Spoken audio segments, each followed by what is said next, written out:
నమస్తే తెలుగు వన్ న్యూస్కి స్వాగతం. విజయసాయిరెడ్డి రాజ్యసభకి రాజీనామా చేసి జగన్మోహన్ రెడ్డికి దూరంగా వెళ్ళిపోయి వ్యవసాయం చేసుకుంటా అని ప్రకటించడంతో అందరూ చాలా అనుమానాలు వ్యక్తం చేశారు. ఇదో కొత్త నాటకం అన్నారు, లేదు భయపడి లొంగిపోయే ప్రయత్నం అన్నారు, లేదా జగన్మోహన్ రెడ్డిని కాపాడే ప్రయత్నాల్లో విజయసాయిరెడ్డి రాజీనామా చేసి ఆ అవకాశం బీజేపీకి ఇచ్చి బీజేపీ ద్వారా జగన్మోహన్ రెడ్డిని కాపాడే పనిలో పడ్డాడు. 3 రకాల చర్చలు జరిగినాయి ఈ విధంగా. కానీ విజయసాయిరెడ్డి షర్మిలను కలిసి 3 గంటలు మాట్లాడిన దాంట్లో ఓ కొద్దిపాటి అంశాన్ని షర్మిల నిన్న బయట పెడితే అందరూ ఆశ్చర్యపోక తప్పలేదు. విజయసాయిరెడ్డి జగన్ మీద పోరాటం చేయడానికి నిశ్చయించుకున్నట్టే కనబడుతుంది. ఇది అతి కొద్ది మంది మాత్రమే ఈ విషయాన్ని చెప్పుకుంటూ వచ్చారు.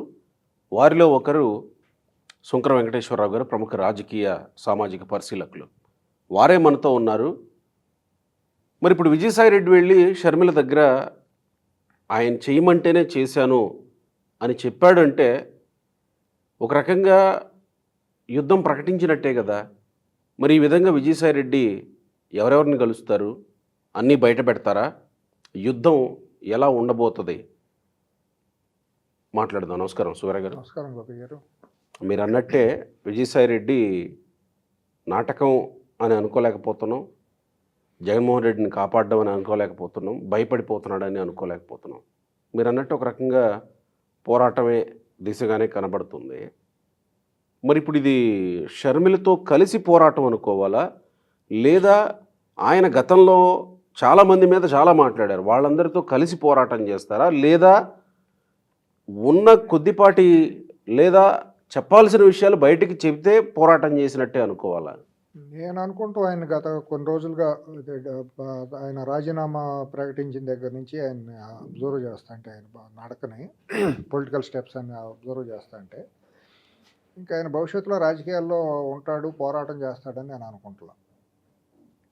ఆయన జరిగిన దానికి పశ్చాత్తాపంతో ఒక ప్రాయశ్చిత్తం కోరే విధంగా అయిందేది అయిపోయింది, చేసిన తప్పులో పాపాలు అయిపోయినాయి, ఇంకా చాలు అనే విధంగా ఒక రిపెంటెన్స్ ఫీల్ అవుతున్నాడేమో అనేది నేను అనుకుంటున్నాను. అంటే గతంలో మీరు అన్నది ఇవన్నీ బయటపెట్టి ఒక రకంగా జగన్మోహన్ రెడ్డిని విభేదించినట్టే 100% అన్నారు కదా. ఎందుకంటే ఆ రోజు ఢిల్లీలో మాట్లాడింది ఇదంతా చూస్తే ఇవాళ 2004 నుంచి మీరు అబ్జర్వ్ చేయండి గోపి గారు. 2004లో రాజశేఖర రెడ్డి గారు ముఖ్యమంత్రి అయిన తర్వాత ఆర్థిక తీవ్రవాద రాజ్యాన్ని ఏర్పాటు చేయటంలో కర్త కర్మక్రియ వాళ్ళల్లో అంటే ప్రధానంగా జగన్మోహన్ రెడ్డి కూడా లెక్కలు రాయటం, దొంగ కంపెనీలు ప్రమోట్ చేయటం, అదంతా అనైతికమైన కంపెనీలు చేయటం, అనైతికంగా డబ్బులను తరలించేది హవాలా చేయటం, అదంతా కూడా రూపకల్పన అంతా కూడా ప్రధానంగా విజయసాయిరెడ్డి. దాంట్లో ఎటువంటి సందేహం ఆల్రెడీ కేసులు అయిన తర్వాత కేసులైన అంత ప్రూవ్ ఆధారాలు కూడా ఉన్నాయి కదా. తర్వాత అంత స్వామి భక్తి కూడా ప్రదర్శించాడు కదా. రాజశేఖర రెడ్డి చనిపోయిన తర్వాత మరి జగన్మోహన్ రెడ్డితో ఉండి పార్టీ నిర్మాణం చేయటం, చెందటం అన్నిటితోనూ తను ఇది చేసుకున్నాడు కదా. అతను ఏమాత్రం సంకోచించకుండా అసాంఘికంగా అసభ్యంగా అసలు నోటుకొచ్చినట్టు మాట్లాడేశాడు. కొన్ని విషయాలు చూస్తా అంటే ఏంటంటే మనం అబ్జర్వ్ చేస్తే గోపి గారు ఇప్పుడు వచ్చేసి కొత్తగా ఒక చిలక పలుకులు లాంటివి కొన్ని మొదలెట్టాడు. ఏంటి, అతను స్క్రిప్ట్ రాసి అతను చదవమంది నేను చదివాను తప్పించి నా చేతిలో ఏమీ లేదు అని అంటాడు. అతను డిక్టేట్ చేస్తే నేను చెప్పాను. ఇప్పుడు ఇవాళ వైసీపీలో నుంచి బయటకు వచ్చే వాళ్ళందరూ మాట్లాడుతున్న భాష అదే. ఒకళ్ళు కాదు అందరూ. సరే, అవతలాడు గట్టి తినమంటే మీరు గట్టి తింటానికి మీకు వ్యక్తిత్వాలు ఆత్మగౌరవాలు మీకేమని, మీరు చదువుకున్న వాళ్ళు కదా, మీకేం మా సమాజంలో గుర్తింపు గౌరవం లేని వాళ్ళు కాదు కదా. నువ్వు చార్టెడ్ అకౌంటెంట్గా చేసినాడివి, ఒక ఉన్నతమైన కులంలో ఉన్నవాడివి, కుటుంబం కూడా నేపథ్యం కూడా ఉన్నవాడివి, నీకు అక్కడే గట్టి తిని వాళ్ళ మోక చేతులు నీళ్లు తాగి అంత రోత పనులు చేయాల్సినంత అవసరం ఏముంది? నీ వ్యక్తిత్వం గౌరవం నీ కుటుంబ నేపథ్యం బాగుండాలనుకుంటే డబ్బు కోసం అంత గట్టి తినాల్సిన పని లేదు కదా. నీకు ఏం మాట్లాడుతున్నావు ఏంటి, రేపు పొద్దున్న దాని పర్యవసానాలు ఏంటి, ఈ భాష మాట్లాడితే భవిష్యత్తులో నా జీవితం ఏంటనేది గుర్తుండాలి కదా. రోజులన్నీ మనకు ఒక రకంగా ఉండవు కదా గోపి గారు. ఇవాళ నాకేదో 4 రోజులు బాగున్నాయి కదా, నాకేదో అధికారం ఉంది, 4 రూపాయలు నా దగ్గర ఉన్నాయి కదా అని అవకాశం ఉంది కదా అని నేను ఇష్టానుసారం తిట్టాను అనుకోండి మిమ్మల్ని, రేపొద్దున సమాజంలో మళ్ళీ నేనేంటో ఉంటుందిగా, తర్వాత ఏంటో ఇది చేయాలిగా. అది గుర్తెరగకుండా ఇంగిత జ్ఞానం కోల్పోయి ఇష్టానుసారం మాట్లాడి ఎవరిని పడితే వాళ్ళని, ఆడాళ్ళని మగవాళ్ళని ఇష్టానుసారం మాట్లాడి అసభ్యంగా మాట్లాడాడు. వీళ్ళే కదా అందరూ మాట్లాడారు. వైసీపీలో ఉండే వాళ్ళందరూ కూడా వాళ్ళు చెప్పుకునే చిలక పలుకులు అధికారం పోయిన తర్వాత అందరూ నిస్సిగ్గుగా మాట్లాడుతున్నారు. అప్పుడేమో అసలు ఇష్టానుసారం అసాంఘికంగా అసలు ఒళ్ళుపాయ తెలియకుండా మాట్లాడారు. మహిళలను కూడా చూడకుండా చాలా అసభ్యంగా మాట్లాడారు. అంటే వీళ్ళకి ఒక వ్యక్తిత్వాలు విలువలు లేని వ్యక్తులు వీళ్ళందరూ కూడా. అసలు ఆ పార్టీలో ఉండేవాళ్ళే అటువంటి వాళ్ళు ఉంటారు. దాంట్లో నుంచి బయటకు వచ్చే వాళ్ళ మళ్ళీ అవకాశవాదంగా మాట్లాడుతున్నారంటే వీళ్ళకి అసలు మనం పెద్ద గౌరవించాల్సిన పని కూడా లేదు. ఇవి విజయసాయి రెడ్డి దగ్గరికి వస్తే ఏంటంటే, ఇవాళ వచ్చేసేసి నేను అతను మాట్లాడమంటే మాట్లాడాను, చేశాను అనేది మాట్లాడటం కూడా ఒక రకంగా. అప్పుడు మరి షర్మిల గారి గురించి కూడా ఇష్టానుసారం మాట్లాడాడు కదా, మాట్లాడాడు చంద్రబాబు గారి గురించి అసలు అసభ్యం ట్విట్టర్లో. ఇప్పుడు మీడియా ముందు జగన్మోహన్ రెడ్డి రాసిచ్చిన స్క్రిప్టో లేదా భారతీయ రాసిచ్చిన స్క్రిప్టో నేను చదివానంటే ఓకే. ట్విట్టర్లో నువ్వు వేసిన ట్వీట్లు ఏంటి? నాకు సంబంధం లేదని అంటున్నాడు. ట్విట్టర్ హ్యాండిల్ కూడా వేరే వాళ్ళే. మరి అన్నప్పుడు నీ వ్యక్తిత్వం పోతుంది కదా. నాకు ఇప్పుడు రాజ్యసభలో నువ్వు ఒక ఉన్నతమైన రాజ్యసభలో సభ్యుడిగా ఉన్నావు, పార్టీలో నెంబర్ 2నో నెంబర్ 4లోనో ఉన్నావు, ప్రముఖుల్లో ఒకటిగా ఉన్నావు. నువ్వు అక్కడ రాజ్యసభ చైర్మన్ సీట్లో కూడా నువ్వు కూర్చునే ప్యానల్ దీంట్లో కూడా నువ్వు ఒకప్పుడు ఉన్నావు, కొన్ని కమిటీల్లో మెంబర్లుగా ఉన్నావు. ఇవన్నీ సమాజం దేశం చూస్తుంది కదా. అప్పుడన్నా నీకు ఇంగిత జ్ఞానం ఉండాలిగా. నేను మాట్లాడే తప్పు రేపు పొద్దున్న దేశంలో ఏమైపోతుందని ఇంగిత జ్ఞానం ఉండాలిగా.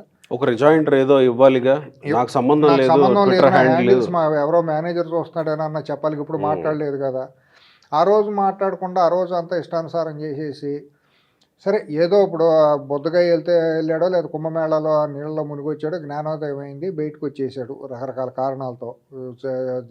అతనికి అవకాశం వచ్చినప్పుడు అంటే విజయసాయి రెడ్డి బయటికి రావడం మీదే చర్చ జరిగింది. ఇప్పుడు ఈయన బయటకు వచ్చాడంటే మామూలు విషయం కాదు. జగన్ విజయసాయి రెడ్డిని వేరు చేసి చూడలేము ఏ విషయంలో కూడా. దేహాలు రెండు అయినా కానీ వాళ్ళు జీవిస్తున్నది ఒక్కటిగానే అనే లాంటి పరిస్థితి కదా. అక్కడంటే మూడుగా తీసుకోవాలి. ఇప్పుడు జగన్మోహన్ రెడ్డికి కుడి ఎడమలుగా, కుడివైపునేమో భారతి, ఎడమవైపునేమో విజయసాయి రెడ్డి అనుకుంటే, మరి ఇప్పుడే రైట్ హ్యాండే కదా. అప్పుడు వరకు రైట్ హ్యాండ్ అనుకోండి, ఇప్పుడు భార్యనే రైట్ హ్యాండ్ అనుకోండి. ఆ కుడి చేతికి ఎడం చేతికి మధ్య తీవ్రమైన వైరుధ్యాలు, గ్యాప్లు వచ్చేసినాయి. వర్గ పోరాటం మొదలైపోయింది. ఇప్పుడు జగన్మోహన్ రెడ్డి ఎటు చెప్పుకోలేని పరిస్థితిలో కుడి చేతికే ఎక్కువ అవకాశం ఇచ్చాడు. భార్యకంటూ సొంత వర్గం సజ్జల వీళ్ళందరూ కూడా, సుబ్బారెడ్డి వీళ్ళందరూ కూడా అటువైపు ఉన్నారు. ఇతను సపరేట్గా ఇతను చాలా అవమానాలకి, ఇతను ఒక వూండెడ్ పర్సన్, క్షతగాత్రుడు. అక్కడ అవమానాల రూపంగా విపరీతమైన క్షతగాత్రుడు అక్కడ విజయసాయి రెడ్డి. గత చాలా రోజులుగా మనం అబ్జర్వ్ చేస్తే చాలా అవమానాలకు లోనయ్యాడు. కుడి చేతి వైపున భార్య అని అంటే సహజంగా భార్య ఎడం చేతి వైపున ఉంటుంది. మన భారతీయ నేనేమంటున్నానంటే, కుడి చేతి వైపున భార్య అని అంటే భార్యకి ఎడమ చేతి వైపున జగన్మోహన్ రెడ్డి ఉన్నాడా ఏంటి? అంతేగా. ఇప్పుడు భార్య చెప్పు చేతల్లోనే ఉన్నాడు. భార్య చెప్పు చేతల్లోనే అంతా నడుస్తుంది అక్కడ. జగన్మోహన్ రెడ్డి అంటూ ఏమీ లేదు. అది మనకి షర్మిల అంటూనే ఉందిగా, అంతా తెలుసు మీ భార్యకి, అంతా తెలుసు, ఏమీ లేదు అక్కడ. గత 5 సంవత్సరాల్లో పరిపాలన కానీ లేకపోతే ఈ దోపిడీ కానీ అంతా కూడా ఇంటో తెలియకుండా ఏది జరగలేదు. సారా వ్యాపారం జరిగినా, మైనింగ్ వ్యాపారం జరిగినా, ఇంకా వేరే ఏమేమి జరిగినా కూడా వీళ్ళందరూ వెళ్ళి అక్కడ కప్పం కట్టినట్టు రోజువారీ సాయంత్రంకి వెళ్ళి లెక్కలు చెప్పేసి బయటకు రావాల్సిందే తప్పించి అక్కడ తనకంటూ ఏమీ లేదు. బయటకు వచ్చేసిన అదొక అరాచకం. దాని గురించి మాట్లాడటం కూడా సేవ. అంటే విజయసాయి రెడ్డి మీరు క్షతగాత్రుడు అని అంటున్నారు. ఎట్లా క్షతగాత్రుడు అవుతాడు? ఆయన చెప్పిన పనల్లా చేసుకుంటూ వస్తే. ఇప్పుడు చెప్పిన పనల్లా చేశాడు. చేసిన దానికి కృతజ్ఞతను గౌరవం లేదు అక్కడ. ఇప్పుడు అన్నీ బయటకు వచ్చి చెప్పుకోలేడుగా. నన్ను కొట్టబోయాడనో, లేదా భారతీయ తిట్టిందనో, లేదా నన్ను అవమానం చేసిందనో, వెళ్తే కూర్చోమని అనలేదనో బయటకు అన్నీ చెప్పుకోలేడు కదా.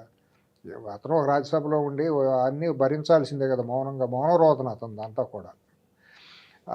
అతను చేసిన తప్పులు ఏం సామాన్యంగా లేవు. ఇప్పుడు విశాఖపట్నాన్ని చెరబట్టేసి ఎక్కడో ఢిల్లీలో ఉన్న సంచయితను తీసుకొచ్చి ఆ ట్రస్ట్ అంతా ఆక్రమించేసేసి అసాంఘిక ఒక అసిస్టెంట్ కమిషనర్ ఎండోమెంట్స్ అమ్మాయిని తీసుకెళ్ళి భూములన్నీ అట్టా చేశాడు. ఇక అక్కడ లంపెన్ గ్యాంగులు మొత్తాన్ని తయారు చేశాడు. తర్వాత అక్కడ అతని మీద పలు లైంగిక ఆరోపణలు కూడా కొన్ని బయటకు వచ్చినాయి. ఆ తరుణంలో ఎల్జీ పాలిమర్స్ దుర్ఘటన జరిగినప్పుడు కూడా అతని బిహేవియర్ చాలా అసభ్యంగానే ఉంది, అసాంఘికంగా సంఘ వ్యతిరేకంగానే బిహేవ్ చేశాడు. ఆ టైంలో మీకు గుర్తు చేసుకుంటే అప్పటి ముఖ్యమంత్రిగా ఉన్న జగన్మోహన్ రెడ్డి వాళ్ళ పరామర్శకు వెళ్తా అంటే కారు ఎక్కుతుంటే దింపేసేసారు. గుర్తుందా మీకు? తాడేపల్లిలో. ఇప్పుడు అతను ఇన్ఛార్జిగా, ఉత్తరాంధ్రకి ఇన్ఛార్జిగా నువ్వు పెట్టినప్పుడు అతను ఇన్ఛార్జిగా అప్పుడు అతనికి ఉత్తరాంధ్రకి సంబంధం లేదండి గోపి గారు. సుబ్బారెడ్డికి కానీ, విజయసాయిరెడ్డికి కానీ, లేకపోతే మిథున్ రెడ్డికి కానీ ఉత్తరాంధ్రతో ఏం సంబంధం? మీ కుటుంబాలు మొత్తం రాష్ట్రాన్ని చెరబట్టడం కాబట్టి 4 జిల్లాలు ఒకటి చొప్పున మీ కుటుంబంలో ఉన్న బంధువులు, మీ ఏజెంట్లు, మీ తాబేదారులు అందరికీ పంచడం కాకపోతే ఆల్రెడీ అక్కడ ఉన్నారుగా బొత్స వీళ్ళందరూ ఉన్నారుగా. వాళ్ళకి వ్యక్తిత్వాలు, స్వాభిమానం వాళ్ళకు ఉండదా? మీరెవరు రాష్ట్రం మొత్తాన్ని చెరబడటానికి పాలిగాళ్ళ? మీరేమన్నా రాష్ట్రాన్ని కుక్కలు జిమ్మినిస్టర్ లాగా చేసేసారు కదా, సర్వనాశనం చేశారు కదా. చేసి ఎక్కడో నెల్లూరు తీసుకెళ్ళి ఉత్తరాంధ్రలో నువ్వు ఇన్ఛార్జిగా పెట్టావు. పెట్టినప్పుడు నువ్వు అక్కడ ఎల్జీ పాలిమర్స్ ఇది చేసినప్పుడు జరుగుతున్నప్పుడు ఇన్ఛార్జిగా నువ్వు తీసుకెళ్ళాలి కదా. ఆ రోజు ఏదో తేడా వచ్చింది, అంత అవమానకరంగా. అంటే అప్పుడు అందుతున్న సమాచారం ఏంటంటే అక్కడ ఏదో ఒక మహిళ విషయంలో ఇతని మీద ఏదో వచ్చింది, కంప్లైంట్ వచ్చింది, చేసింది అనేది ఏదో అన్నారు. అప్పటి నుంచి కూడా చాలా ఉన్నాయి. తర్వాత ఏమైందంటే ఈ సుబ్బారెడ్డి కొడుకు ఇతను వీళ్ళిద్దరూ చేరి వీళ్ళకి ఒరిజినల్గా ఆలోచిస్తే గోపి గారు, ఇప్పుడు అరవిందో వాళ్ళు సెల్ఫ్ మేడ్గానే వచ్చారు. ఒక ఎంటర్ప్రెన్యూర్గా వాళ్ళు చిన్న స్థాయిలో వాళ్ళు ఏదో వేరే కంపెనీలో పనిచేసిన వాళ్ళు బయటకు వచ్చి రాంప్రసాద్ రెడ్డి గారు వాళ్ళందరూ కూడా ఏదో ఆర్మీ ఒక సంస్థ పెట్టుకున్నారు, దాన్ని పెంచుకుంటూ వచ్చారు. సరే, ఒక కంపెనీ నడిపేటప్పుడు పొలిటికల్ సహకారం కూడా తీసుకుని పెరగాలని కోరుకోవడంలో తప్పలేదు. రాజశేఖర రెడ్డి ముఖ్యమంత్రిగా ఉన్నప్పుడు పరస్పరం ఒకళ్ళ లాభాలు ఒకళ్ళు తీసుకున్నారు, వాళ్ళు పెరిగారు. ఆ తరుణంలో వాళ్ళు రాష్ట్రంలో ప్రముఖ పారిశ్రామికవేత్తలు 10 మందిలో ఒకళ్ళుగా పెరిగారు. అయినప్పుడు విజయసాయిరెడ్డికి అక్రమంగా సంపాదించుకున్న సంపద, విపరీతమైన సంపద, అతను ఉన్న పేరు ప్రఖ్యాతులు, ఈ క్రమంలో వియ్యం పొందాడు. జనరల్గా అరవిందో వాళ్ళు ఎక్కడ కూడా కాంట్రవర్సీస్కి వెళ్ళేవాళ్ళు కాదు. రెడ్డి ల్యాబ్స్ కానివ్వండి, నాట్కో కానివ్వండి, దివీస్, వీళ్ళెవరూ కూడా పొలిటికల్ స్టాండ్ తీసుకుని ఒకేపుకి వెళ్ళిపోయి వాళ్ళ వ్యాపార సామ్రాజ్యాన్ని వ్యాపారులుగానే ఉండేవాళ్ళు చేసుకుంటారు. ఏ పార్టీ వచ్చినా అందరితోనే ఉంటారు తప్పించి వాళ్ళు ఎక్కడ కూడా ఒళ్ళంతా పూసుకుని రాజకీయం చేయడానికి ఎవరు కూడా సిద్ధపడరు. అంటే వీళ్ళు కల్పించుకొని దూరినట్టు అనుకోవాలా పోర్టు వ్యవహారాలు. ఇతనే బలవంతంగా వాళ్ళ పేరు మీద చేపించాడు చాలా వరకు. తన కూతురు పేరుతో అరాచకం దోపిడీ అంతా కూడా మరి బుక్ క్లోజర్ కావాలి కదా, ఏదో ఒక అకౌంట్స్ కావాలి కదా. వాళ్ళ తప్పు కూడా మా అవసరం లేదని దూరంగా ఉంటే అయిపోతుంది. మరి వాళ్ళు ఎందుకు ఒప్పుకున్నారో ఏంటో తెలియదు, కానీ మొత్తానికి మనం అంచనా వేసుకుంటా అంటే, అసెస్ చేసుకుంటా అంటే ఈ విజయసాయిరెడ్డి మీద వాళ్ళ ఒత్తిడి ఏదో ఉంది మొత్తానికి అనిపిస్తుంది. నువ్వు చేసిన పెంట మూల మాకు తలెత్తుకోలేకుండా ఉన్నాము, కుటుంబం వైపు నుంచి మా పొరుగు అంత బజారు పడిపోయి ఇదంతా ఉంది అని. నాకు ఇంకొక అంచనా ఏమనిపిస్తుందంటే, ఇప్పుడు అల్టిమేట్గా తెరానికి ఎవరు ఉండారు అనేది బయటికి తెలియదు కదా గోపి గారు. అకౌంట్స్ మాట్లాడతాయి. ఏ అకౌంట్లో నుంచి ఎక్కడికి వెళ్ళింది డబ్బు, ఎవరి నుంచి ఎవరికి వచ్చింది అనేది రూటింగ్ అనేది చూస్తాం కదా. ఒకవేళ ఈ మహానుభావుడు ఢిల్లీ లిక్కర్ స్కామ్లో కూడా విజయసాయిరెడ్డి ఉండుంటాడు అనేది నాకు ఎట్టి నమ్మకం. వాళ్ళు ఇరికిచ్చాడు అది అరవిందో వాళ్ళని. అందుకనే తన ఫోన్ దాచేసుకుని పోయిందని చెప్పి ఇదంతా చేయటానికి అక్కడ కూడా ఢిల్లీ వాళ్ళ ఆశీస్సులు ఉన్నాయి కాబట్టి ఒక్కడిని వదిలిపెట్టారేమోననేది నా అంచనా. ఇన్ఎవిటబుల్గా తప్పనిసరి పరిస్థితుల్లో కవితతో పాటు వారి శరత్చంద్రారెడ్డి అరెస్ట్ అనేది తప్పనిసరి పరిస్థితులు ఏర్పడిందని నేను అనుకుంటున్నాను. ఇప్పుడు మరి విజయసాయిరెడ్డి షర్మిల దగ్గరికి వెళ్ళి చెప్పడం అంటే శరణు కోరినట్ట, అదే చెబుతా, లేదా పోరాటం మొదలు పెడదాం అని చెప్పినట్టు చెబుతా. అది అక్కడికి వస్తున్నా. తర్వాత ఏమైందంటే ఆ పరిణామ క్రమంలో కాకినాడ సీ పోర్ట్ని కూడా సుబ్బారెడ్డి కొడుకును ఇతను చేరి లాగేసుకున్నప్పుడు మరి భారతీయ సిమెంటు లేకపోతే సాక్షి పేపర్, ఇందిరా టెలివిజన్ ఈ కంపెనీలతో పెడితే ఇదవుతుంది కదా. అందుకని ఏం చేశారంటే దాంట్లో కూడా మళ్ళీ అరవిందోని తీసుకొచ్చారు. లిక్కర్ కాదు, కాకినాడ సీ పోర్ట్ తీసుకొచ్చినప్పుడు దాని వెనక అది పెద్ద కథ. అది రాస్తే మళ్ళీ భగవద్గీత అంత అవుతుంది. కాకినాడ సీ పోర్ట్ వెనక ఎవరెవరు పెద్దలు ఉన్నారు, కృష్ణపట్నం పోర్ట్ వెనకాల ఎవరు పెద్దలు ఉన్నారు, అసలు రూపకల్పన ఎవరిది, దాంట్లో షేరింగ్ ఎవరిది అనేది బయటికి రావాలంటే అది పెద్ద గ్రంథం అవుతుంది అనమాట. మళ్ళీ జేడీ లక్ష్మణ్ గారు లాంటి వాళ్ళు వచ్చి మళ్ళీ కొత్త ఇన్వెస్టిగేషన్ చేసి 30 కేసులు పెట్టాల్సిన పరిస్థితి, మళ్ళీ ఆయనకి ఛార్జ్ ఇవ్వాలి. అటువంటి వాళ్ళు వచ్చి మళ్ళీ చేయాల్సిన పరిస్థితి వస్తుంది. అవన్నీ మనకు అప్రస్తుతమైనా కూడా దాంట్లో ఇరుక్కున్నారు వీళ్ళు. ఇరుక్కున్నప్పుడు అది అనుకోని విధంగా పార్టీ అధికారం కోల్పోవటం, అధికారం వీళ్ళు ఊహించడం మేమే గెలుస్తామనే నడమంత్రంతో బిహేవ్ చేశారు. పోయేటప్పటికి ఆ కేవీ రావు మళ్ళీ రావటం, వచ్చిన తర్వాత దాన్ని మళ్ళీ రివైవ్ చేసి కేసు అంతా పెట్టేటప్పటికి మొత్తం కకావికలైపోయింది. దాంతో ఎప్పటి నుంచో గత కొన్ని నెలలుగా ఈ అరబిందో వాళ్ళు చాలా ఇబ్బందులకు గురవుతున్నారు అన్ని రకాలుగా. పొలిటికల్గాను పరువు పోతుంది, రోడ్ల మీద పడుతున్నాం, ప్రతిదీ మనం టార్గెట్ అవుతున్నాం అనేది. దాంతో ఎందుకునో కానీ తనకు ఒకే కూతురు అనుకుంటా, పెంచుకున్న కూతురు సొంత కూతురు నాకు విజయసాయిరెడ్డికి ఎవరో పెంచుకున్న పిల్ల, ఒకే పిల్ల. వాటి నుంచి కొద్దిగా ఒత్తిడి ఎక్కువైందని నా సెల్ఫ్ అసెస్మెంట్, నాకు ఎవరో మిత్రులు చెప్పింది కాదు. అరవిందో నుంచి ఒత్తిడి ఎక్కువ అయితే సైలెంట్గా ఉండాలి కదా, సైలెంట్గా ఉండాలంటే గోపి గారు అదే చెబుతా. ఒకసారి సైలెంట్గా ఉన్నా చేసినా కూడా మనిషిలో ఎప్పుడో ఒకసారి పశ్చాత్తాపం అనేది బయటకు ఇదైంది అనుకోండి. ఇంత చేసింది, నేను ఇంత గట్టిదింది, ఇంత తప్పులు చేసింది, ఎంతోమందిని ఇబ్బంది పెట్టి అవమానం చేసి నా మూలాన చేశానని ఒక ఆలోచన వచ్చిందనుకో, మార్పు అనేది వచ్చిందనుకోండి, జ్ఞానోదయం లాంటిది ఇదైంది అనుకోండి, ఆలోచన మొదలైంది అనుకోండి, విరక్తి చెందేసి వద్దులే ఇంక ఒక పిల్ల విషయంలోనే ఇట్లా అందరూ కాదన్నప్పుడు నేను సంపాదించింది ఎవరి కోసం, చేసిన తప్పులు, అక్కడికి వెళ్ళి అవమానాలు పడటం, ఇన్ని అవమానాలు పడ్డాను, ఏదో తనలో తనకు మార్పు వచ్చింది, వద్దు అని అసహ్యం పుట్టేసేసి అతనేం సెయింట్ అయిపోయాడు లేకపోతే కాషాయం కట్టి సన్యాసం తీసుకుంటాడని నేను అంటలేదు. ఈ జరిగిన క్రమాన్ని చూస్తే మాత్రం తనలో ఏదో పరిణతి ఏదో వచ్చింది, సార్లు ఇంకా నాకు వద్దులే అనుకునే పరిస్థితుల్లోనే పశ్చాత్తాపం వచ్చిన తర్వాత గోపి గారు అక్కడ నాతో అట్లా చెప్పించాడు అవినాష్ రెడ్డి అనేది, వివేకానంద రెడ్డి హత్య అనే విషయంలో మాట్లాడింది ఒక పెద్ద మాట, దానికి ఇదేం కాదు. తర్వాత ఇక్కడ కూడా షర్మిల దగ్గరికి కూడా వచ్చి కలవటం, మాట్లాడటం ఇవన్నీ చూస్తే ఇక తననేంటంటే నెక్స్ట్ కొన్ని రోజుల్లో చంద్రబాబు గారిని కూడా కలిసి పొరపాటు అయింది సార్, ఇక నేను మాట్లాడింది క్షమించండి అమ్మ బోనమ్మ, నేను ఇట్లా చేశాను, నన్ను క్షమించండి అని చేసి పూర్తిగా సైలెంట్ అయిపోతాడని అనుకుంటున్నా.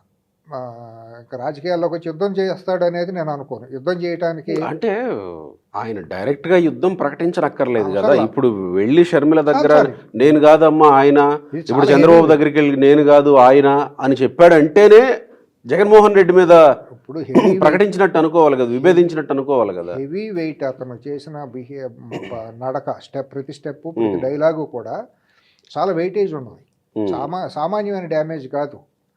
ఇవాళ మీరు గత 10-15 రోజులుగా చూస్తే కకావికలైపోయింది వైఎస్ఆర్సీపీ. నిన్న జగన్మోహన్ రెడ్డి మాట్లాడుతూ కూడా విజయసాయి రెడ్డి గురించి కూడా ఇది ప్రస్తావించినట్టు నేను విన్నా. అవునవును, విలువలు విశ్వసనీయత గురించి మాట్లాడుతూ అంటే ఎట్లా ఉంటుందంటే, చింతామణి తల్లి లత్తప్ప శీలం గురించి, ప్రాతిపత్యం గురించి,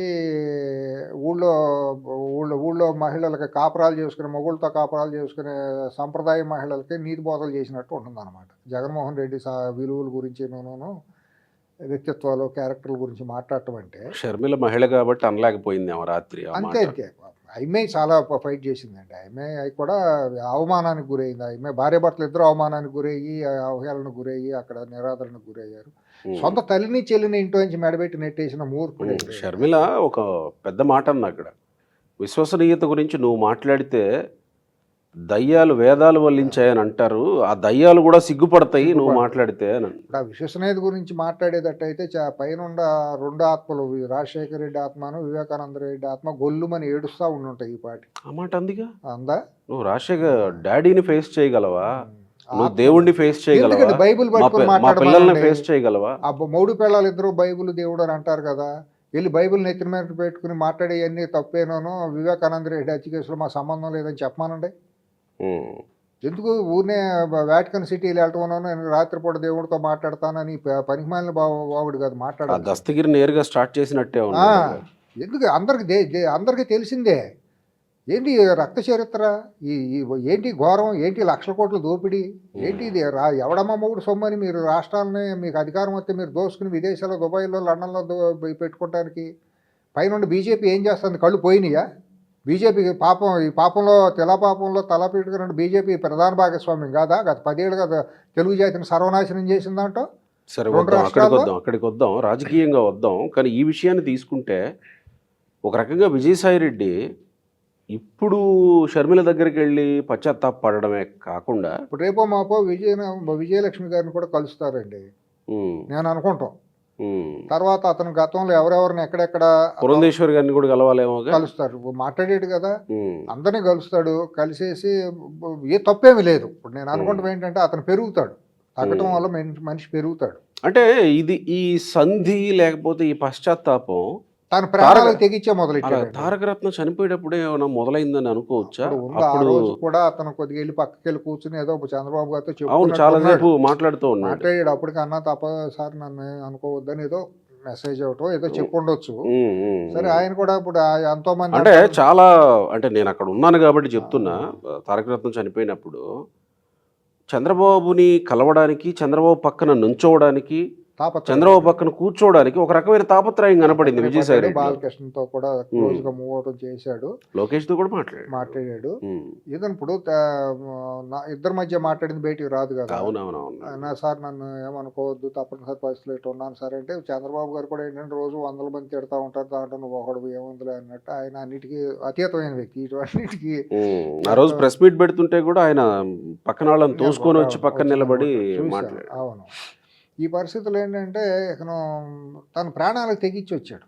తనకు తెలుసు తన ప్రాణానికి ముప్పు ఉంటుందనేది కూడా తెలుసు 100%.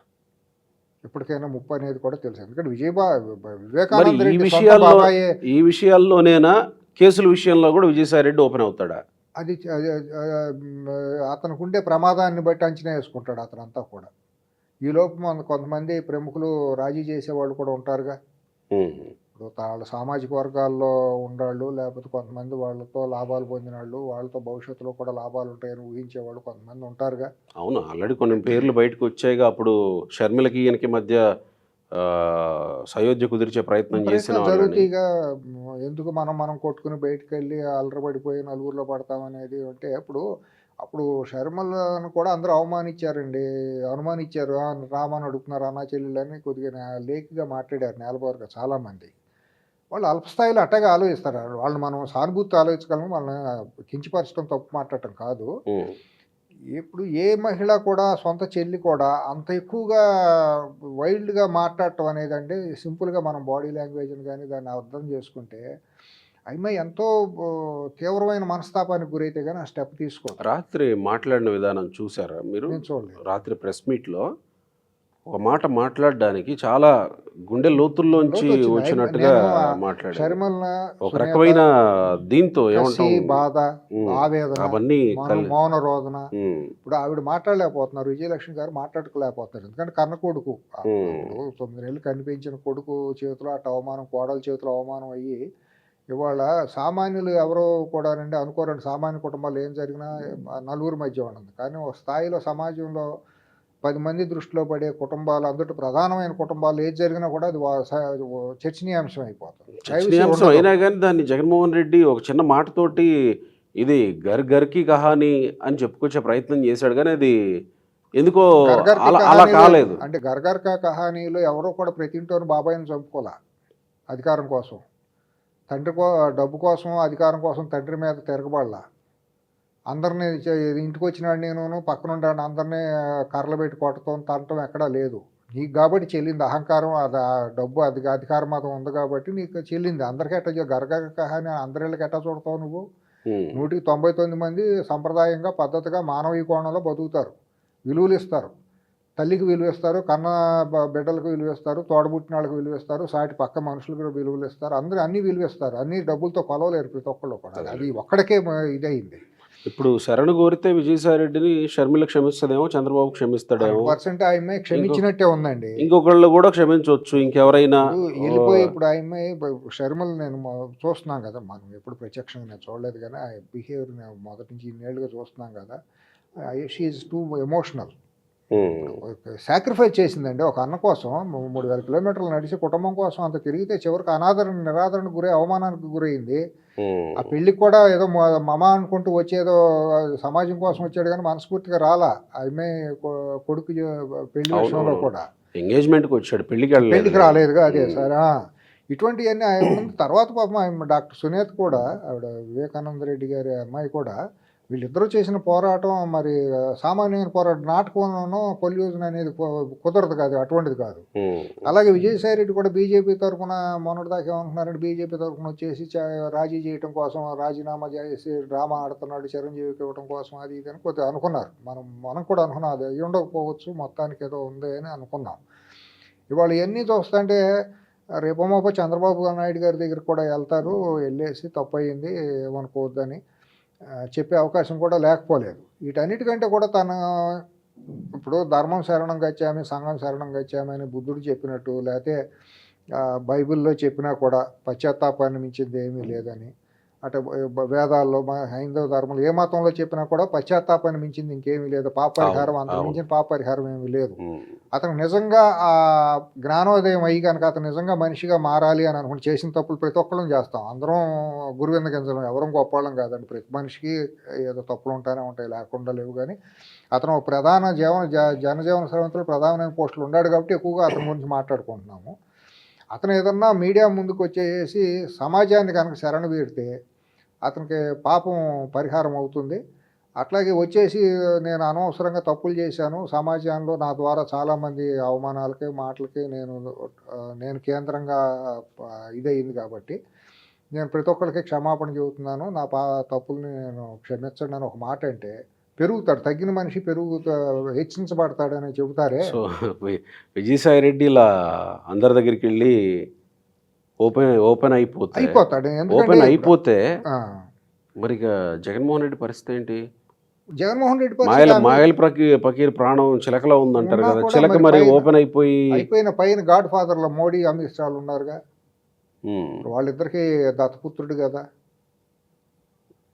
సరే, అది మీరు అన్నట్టు గాడ్ ఫాదర్లో ఉన్నారు అని అంటే కేసుల వ్యవహారం గురించి మాట్లాడారని అనుకుంటే, మరి సమాజం ఏముంది? సమాజం ఎట్టాగో లేదు, అది చించేసిన పేపర్ అది వైసీపీ అనేది. అది ఇంకా బతికేది అనేది అసంభవం. ఇంకా పొలిటికల్గా అది నామరూపాలు లేకుండా నామరూపాలు కూడా ఉండదండి. అది ఎప్పుడైతే ఇతను ఢిల్లీ లాబీ విజయసాయి రెడ్డి గత 10-15 ఏళ్ళుగా నడిపింది ఎవరు నడపలేరండి. నాకు తెలుసు అతను శక్తియుక్తులు ఏంటో నాకు తెలుసు. అతను సామాన్యుడు కాదు. అతను వాళ్ళు డ్రామా నడిపేసేసి మళ్ళీ కొత్తగా అతను రేపొద్దున జగన్మోహన్ రెడ్డి కోసం పక్కకి వెళ్ళాడు అంటే జనాలు చీకొడతమే కాదు, ఊతమే కాదు, మళ్ళీ ఇంకా చరిత్రహీనుడు అయిపోతాడు. అటువంటిది వస్తుందని నేను అనుకోను. అడుసుమిల్లి గారి డైలాగులో చెప్పాలంటే కళ్ళాపు నీళ్ళు కొడతారు. పేడ కలిపి పేడ కళ్ళ నీళ్ళు ముఖాన్ని కొడతారు చీపుళ్ళతో. జరగదండి అది, అటువంటి జరుగుతుందని నేను అనుకోను. అంత ఇదిగా ఇంత మార్పు వచ్చినాడు. నా ఇదేంటంటే బహిరంగంగానే అమరావతిలోను, విజయవాడలోను, హైదరాబాద్లోను ప్రెస్ మీట్ పెట్టి నేను సమాజం మొత్తానికి క్షమాపణ జరుగుతున్నాను, నా మూలాన్ని ఎవరన్నా మనసులు గాయపడి పొరపాటు తప్పు అయితే అందరినీ నేను తప్పులు క్షమించమని అడుగుతున్నాను. రేపు ఇప్పుడు ఆయన విదేశాలకు పోబోతున్నాడు, ఆ లోపే చెప్పే అవకాశం ఉంటుంది. చెప్పి విదేశాలకు వెళ్తాడు లేదా వచ్చినాక చెప్పినా పర్వాలా. బట్ అతను మాత్రం ప్రాణాలకు తెగిచ్చాడు. రైట్. ఆయన ప్రాణాపాయ స్థితిలో ఉన్నట్టే అనుకోవాలి. కాబట్టి ఆయన ప్రాణాలకు ఎటువంటి ముప్పు ఉండకుండా అతను జాగ్రత్తగా క్షేమంగా ఉండాలని కోరుకుంటా. సరే, అతనిలో మార్పు వచ్చింది కాబట్టి ఆ మార్పు బహిరంగంగా వచ్చి తెలుగు సమాజం మొత్తానికి క్షమాపణలు చెబితే ఇంకా అతను హెచ్చించబడతాడని చంద్రబాబు గారిని ఇంకెవరున్నా కానీ అతను అన్నాళ్ళందరినీ కనుక వచ్చేసి కనుక చేస్తే సమాజానికన్నా ఒక మంచి సందేశం ఇచ్చినట్టు.